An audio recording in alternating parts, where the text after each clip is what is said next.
नमस्कार विद्यार्थी मित्रांनो, इयत्ता 8वी विषय इतिहास प्रकरण नंबर 3 ब्रिटिश सत्तेचे परिणाम। विद्यार्थी मित्रांनो, ब्रिटिश भारतामध्ये आले आणि त्यांनी 150 वर्ष राज्य केले। ब्रिटिश भारतामध्ये व्यापारी म्हणून आले आणि राज्यकर्ते बनले याविषयी आपल्याला माहिती आहे। ब्रिटिश जेव्हा भारतामध्ये आले तेव्हा त्यांनी भारतीय लोकांवर अन्याय, अत्याचार आणि जुलूम हा मोठ्या प्रमाणामध्ये केला होता। ब्रिटिशांनी भारतामध्ये जेव्हा सत्ता स्थापन केली, आपले प्रशासन सुरू केले, तेव्हा त्याचा भारतावर काय परिणाम झाला याविषयीची माहिती आपण या पाठामधून खालील मुद्द्यांच्या आधारे पाहणार आहोत। यातील पहिला मुद्दा आहे ब्रिटिश ईस्ट इंडिया कंपनीची स्थापना। भारतामध्ये व्यापारी बाजारपेठा काबीज करण्यासाठी अनेक युरोपीय सत्ताधीशांमध्ये नेहमी अटीतटीची स्पर्धा होती। इसवी सन 1600 मध्ये व्यापाराच्या दृष्टीने ब्रिटिशांनी भारतामध्ये ईस्ट इंडिया कंपनीची स्थापना केली। अनेक भौगोलिक शोधांमुळे युरोपीय दर्यावर्दी भारताच्या किनाऱ्यावरती कशा पोहोचल्या याविषयीची माहिती आपण मागच्या प्रकरणामध्येच पाहिलेली आहे। उदाहरण जर घेतलं, इसवी सन 15व्या शतकामध्ये युरोपीय दर्यावर्दी भारताकडे जाणाऱ्या सागरी मार्गाचा शोध घेण्यासाठी त्यांनी सागरी मार्गाने प्रवास सुरू केला। आपण उदाहरण जर घेतलं, इसवी सन 1487 मध्ये पोर्तुगीज खलाशी बार्थोलोमू डायस हा दक्षिण आफ्रिकेच्या केप ऑफ गुड इथपर्यंत पोहोचला। इसवी सन 1492 मध्ये कोलंबस हा अमेरिका खंडाच्या पूर्व किनाऱ्यावरती पोहोचला आणि इसवी सन 1498 मध्ये वास्को द गामा हा दक्षिण आफ्रिकेच्या म्हणजेच केप ऑफ गुड होपला वळसा घालून भारताच्या पश्चिमेकडे असणाऱ्या कालिकत बंदरात पोहोचला याविषयीची माहिती आपण मागील प्रकरणामध्ये पाहिलेली आहे। तसेच पोर्तुगीज, इंग्रज, डच आणि फ्रेंच हे सर्व भारतामध्ये व्यापारी बाजारपेठा काबीज करण्यासाठी स्पर्धेमध्ये उतरलेले होते। जेव्हा इंग्रज भारतामध्ये आले तेव्हा भारतावर पोर्तुगीजांची सत्ता होती। आपल्या सत्तेला इंग्रजांकडून जर आव्हान असेल तर त्यावेळेला पोर्तुगीज सत्ताधीश जे होते त्यांनी इंग्रजांच्या सत्तेला विरोध केला। परंतु कालांतराने पोर्तुगीज आणि इंग्रज यांचे सलोख्याचे आणि मैत्रीचे संबंध प्रस्थापित झाले। त्यामुळे पोर्तुगीज जे सत्ताधीश होत्या त्यांच्याकडून इंग्रजांना होणारा जो विरोध होता तो हळूहळू कमी झाला।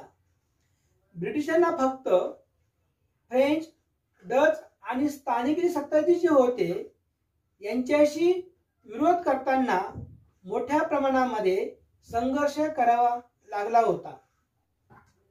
इंग्रज व मराठे। मुंबई हे इंग्रजांच्या व्यापाराच्या दृष्टीने पश्चिम भारतातील महत्त्वाचे एक व्यापारी केंद्र होतं। ब्रिटिश जेव्हा भारतामध्ये आले तेव्हा त्यांनी प्रथम मुंबईच्या आसपासचे भागामध्ये असणारे जे प्रदेश आहेत ते मिळवण्यासाठी प्रथम प्रयत्न केला, कारण त्या प्रदेशावरती मराठ्यांची सत्ता त्या ठिकाणी होती आणि म्हणून त्यांना ते प्रदेश मिळवणे त्यांना आवश्यक वाटू लागले। माधवराव पेशवे यांचा जेव्हा मृत्यू झाला तेव्हा त्यांचे चुलत भाऊ रघुनाथराव याने पेशवेपद मिळवण्यासाठी त्या लालसेपोटी त्याने ब्रिटिशांची मदत मागितली। याचा परिणाम असा झाला साहजिकच ब्रिटिशांनी मराठ्यांच्या राजकारणामध्ये प्रवेश केला आणि त्यांना आपली सत्ता अधिक दृढ कशी करता येईल हे त्यांनी निश्चित केलं. त्याच वेळेला म्हणजे 1774 ते 1818 पर्यंत इंग्रज आणि मराठे यांच्यामध्ये 3 युद्ध झालेले आहेत. पहिल्या युद्धामध्ये जे मराठा सरदार होते यांच्यामध्ये एकजूट होती आणि त्या एकजुटीच्या स्वबळावर त्यांनी पहिले युद्ध जिंकले. म्हणजे पहिल्या युद्धामध्ये इंग्रजांचा पराभव झाला.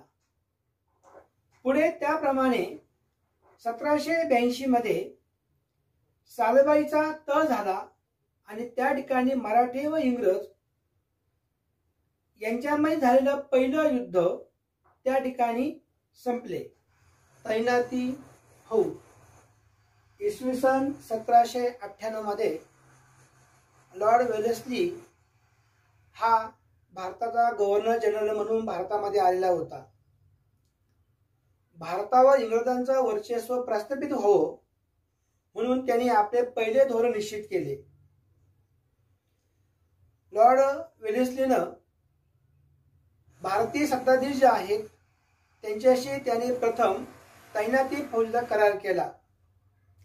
या करारानुसार भारतीय सत्ताधीशांना इंग्रजांच्या लष्कराचं मदत मिळण्याचं आश्वासन त्यामुळे मिळालेलं होतं. लॉर्ड वेलेस्लीनं केलेल्या ज्या तैनाती फौजेचा करार जो होता त्यामध्ये त्यांनी 4 अटी ठेवलेल्या होत्या. त्यातील पहिली अट होती भारतीय राज्यकर्त्यांनी आपल्या राज्यामध्ये इंग्रजांचं लष्कर ठेवावं. नंबर 2, लष्कराच्या खर्चापोटी येणारी रक्कम ही रोख किंवा तेवढ्या उत्पन्नाचा काही प्रदेश हा ईस्ट इंडिया कंपनीला तोडून द्यावा. तिसरी अट होती भारतीय राज्यकर्त्यांना इतर जे सत्ताधीश आहेत त्यांच्याशी संबंध ठेवायचे असतील तर ते इंग्रजांच्या मदतीने किंवा मध्यस्थीनं ठेवावे. आणि चौथी अट होती की भारतीय राज्यकर्त्यांनी आपल्या दरबारामध्ये इंग्रजांचंच रेसिडेंट म्हणजे प्रतिनिधी ठेवावे. अशा पद्धतीनं त्या तैनाती फौजेच्या अटी काही भारतीय जे सत्ताधीश होते त्यांनी स्वीकारल्या. त्यामुळे आपल्याला स्वातंत्र्य गमावं लागलं. त्यामुळे 1802 मध्ये दुसऱ्या बाजीराव पेशव्याने इंग्रजांशी तैनाती फौजेचा करार केला होता. हा जो करार केला हा वसईचा तह म्हणून ओळखला जातो. दुसऱ्या बाजीराव पेशव्याने केलेला हा वसईचा तह हा जो करार केला तो आपल्या काही मराठी सरदारांना तो मान्य नव्हता. त्यामुळे इंग्रज आणि मराठे यांच्यामध्ये दुसरं युद्ध झालं. दुसरं युद्ध मात्र इंग्रजांनी जिंकलं आणि त्यामध्ये मराठा सरदारांचा पराभव झाला. हळूहळू पुढे इंग्रजांनी मराठी राज्यांवरती आपला हस्तक्षेप त्यांनी मोठ्या प्रमाणामध्ये सुरू केला. त्यामुळे दुसरा बाजीराव हा असहाय्य झाला. त्यामुळे त्याने पुन्हा इंग्रजांशी युद्ध करण्याचा निर्णय घेतला. त्या युद्धामध्ये मात्र इंग्रजांचं लष्करी सामर्थ्यवान होतं.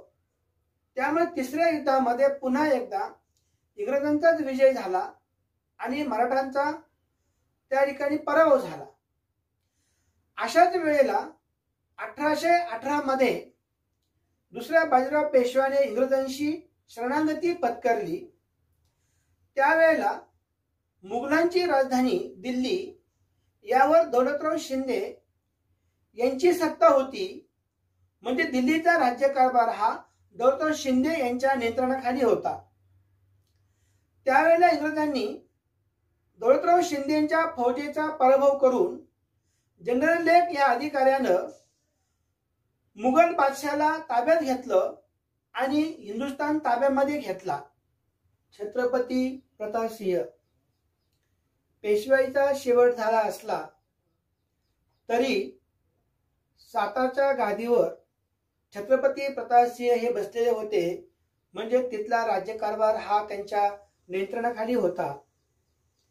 इंग्रजांनी छत्रपती प्रतापसिंह यांच्याशी तह करून ग्रँडप या अधिकाऱ्याची त्यांच्या राज्यकारभारामध्ये मदत करण्यासाठी त्याची नियुक्ती केली. पुढे इंग्रजांनी छत्रपती प्रतापसिंह याला सातारच्या गादीवरून पदच्युत केलं, म्हणजे त्यांना पदावरून दूर केलं आणि त्यांना काशी या ठिकाणी ठेवलं. इसवी सन 1847 मध्ये काशी या ठिकाणी छत्रपती प्रतापसिंह यांचा मृत्यू झाला. त्यावेळेला छत्रपती प्रतापसिंह यांचे कारभारी रंगू बापूजी गुप्ते याने या अन्यायाविरुद्ध इंग्लंडमध्ये जाऊन न्याय मागितला, परंतु रंगू बापूजी गुप्ते यांना त्यामध्ये अपयश आलं. त्याच वेळेला लॉर्ड डलहौसीनं दत्तक विधान नामंजूर केलं होतं आणि त्याने इसवी सन 1827 मध्ये सातारा राज्य हे खालसा केलं. विद्यार्थी मित्रहो, छत्रपती प्रतापसिंह हे कोण होते, आपण याविषयी थोडक्यात माहिती जाणून घेऊया. छत्रपती प्रतापसिंह हे सातारा शहरामध्ये त्यांनी त्यावेळेला योतीश्वरा नावाचं मंदिर बांधलं. त्या मंदिराच्या मागील बाजूस महादारा नावाचा तलाव बांधला आणि त्या तलावातून त्यांनी संपूर्ण सातारा शहराला पाणी पुरवठा केला होता. छत्रपती प्रतापसिंह हे वृक्षप्रेमी होते, त्यामुळे त्यांनी सातारा शहरामध्ये अनेक रस्ते तयार करून रस्त्यांच्या कडेला त्यांनी अनेक झाडं त्यांनी त्यावेळी लावली. मुला मुलींना शिक्षण घेता यावं म्हणून त्यांनी संस्कृत, मराठी आणि इंग्रजी अशा काही पाठशाळा काढल्या. सातारा शहरामध्ये त्यांनी छापखाना सुरू केला, त्यामध्ये अनेक ग्रंथ त्यामध्ये छापले जाऊ लागले. त्या छापखान्यामध्ये त्यांनी इसवी सन 1827 मध्ये राजनीती विषयक त्यांनी एक सभानीती नावाचा एक ग्रंथ त्यामध्ये छापला. एवढंच काय, साताऱ्यापासून ते महाबळेश्वर ते प्रतापगडापर्यंत रस्ता त्यांनी तयार केला. आजही तो रस्ता महाडपर्यंत जातोय. छत्रपती प्रतापसिंह हे रोजनिशी स्वतः त्या ठिकाणी लिहित होते. एवढं कार्य त्यांचं आपण या ठिकाणी सांगता येईल. ब्रिटिश सत्तेचे परिणाम यातील दुहेरी राज्य व्यवस्था. इसवी सन 1765 मध्ये रॉबर्ट क्लाइव्हनं बंगालमध्ये दुहेरी राज्य व्यवस्था अस्तित्वात आणलेली होती. दुहेरी राज्य व्यवस्था म्हणजे काय, तर महसूल गोळा करण्याचे अधिकार ईस्ट इंडिया कंपनीच्या हाती सोपविणे, शांतता व सुव्यवस्था राखण्याचे काम बंगालच्या नवाबाच्या हाती सोपविणे यालाच दुहेरी राज्य व्यवस्था असे म्हणतात. बंगालमध्ये जी दुहेरी राज्य व्यवस्था अस्तित्वात आली तिचा भारतावर काय परिणाम झाला याविषयी आपण माहिती जाणून घेऊया. विद्यार्थी मित्र हो, जेव्हा दुहेरी राज्य व्यवस्था बंगालमध्ये सुरू झाली तेव्हा सामान्य जनतेकडून कराच्या रूपाने वसूल केलेला पैसा हा ईस्ट इंडिया कंपनीच्या अधिकाऱ्यांच्या खिशामध्ये जाऊ लागला.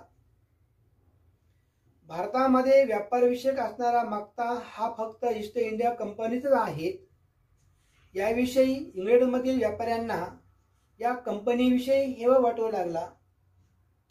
भारतामध्ये सुरू केलेला राज्यकारभार या ईस्ट इंडिया कंपनीवरती इंग्लंडमध्ये मोठ्या प्रमाणामध्ये टीका होऊ लागली गेली आणि त्यामुळे ईस्ट इंडिया कंपनीच्या राज्यकारभारावर नियंत्रण ठेवण्यासाठी इंग्लंडच्या पार्लमेंटने काही कायदे केले. इंग्लंडच्या पार्लमेंटने केलेले कायदे इसवी सन 1773 मध्ये रेग्युलेटिंग ऍक्ट नुसार बंगालच्या गव्हर्नर हा हुद्दा देण्यात आला. या रेग्युलेटिंग ऍक्ट नुसार लॉर्ड वॉरन हेस्टिंग्स हा गव्हर्नर जनरल झाला. मुंबई व मद्रास या इलाक्यामध्ये नियंत्रण ठेवण्यासाठी सर्व अधिकार या गव्हर्नरला त्यावेळेला देण्यात आले. त्याच्या मदतीसाठी 4 सदस्यांची एक समिती नेमण्यात आलेली होती. ईस्ट इंडिया कंपनीच्या राज्य कारभारावर नियंत्रण ठेवण्यासाठी एक कायमस्वरूपाचं नियामक मंडळाची स्थापना करण्यात आली होती आणि या नियामक मंडळाने ईस्ट इंडिया कंपनीच्या राज्यकारभाराविषयी आदेश द्यावे असं त्या ठिकाणी निश्चित केलेले होते. त्यानुसार 1813, 1833 व 1853 मध्ये ईस्ट इंडिया कंपनीच्या राज्यकारभाराविषयी काही कायदे करण्यासाठी, त्यात काही बदल करण्यासाठी इंग्लंडच्या पार्लमेंटने काही कायदे केले होते. अशा प्रकारे भारतामध्ये सत्ता स्थापन करण्यासाठी या ईस्ट इंडिया कंपनीवरती ब्रिटिश सरकारचे अप्रत्यक्ष नियंत्रण होते.